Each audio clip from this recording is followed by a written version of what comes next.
Hi, I'm Ronald James, and this is my thought prompt. My thought prompt today will be on corporal punishment. Corporal punishment is defined as physical punishment. Methods of corporal punishment can include hitting, slapping, spanking, shaking, punching, kicking, choking, electric shock, confinement in small spaces, excessive exercise, and fixed posture for long periods of time. All these factors can play into corporal punishment. Now, out of all those that I have mentioned, spanking is the most common form of corporal punishment.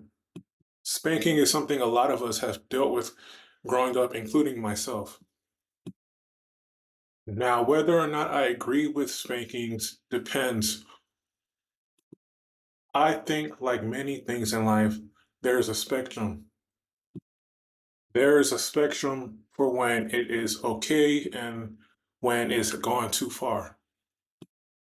Like, for example, when a parent does a light disciplinary tap, I do not find that an issue nor do I see that as harmful.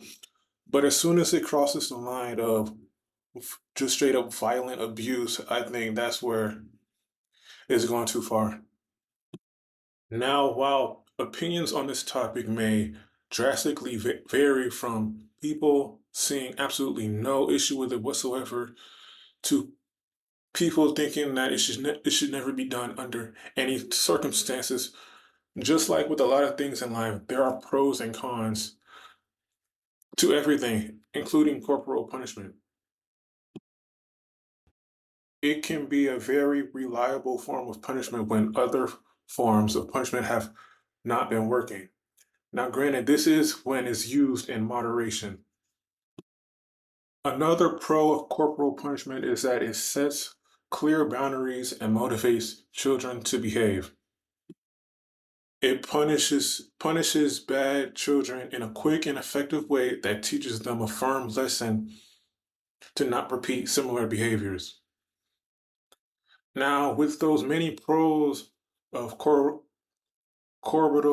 punishment, there are also many cons to corporal punishment.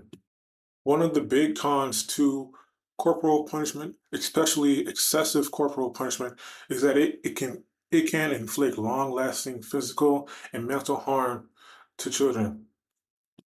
Research shows that children who have been physically punished are more statistically more likely to have problems with aggression and attention.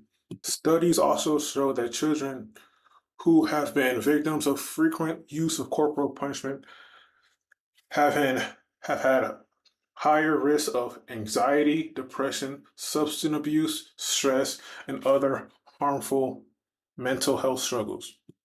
If not done moderately and properly, children who experience corporal punishment are more likely to relate forms of violence with power and are therefore more likely to become bullies or abuse a partner themselves. After weighing all these pros and cons together, this has led me to the conclusion that when I eventually have children of my own, I probably will choose to not spank them myself.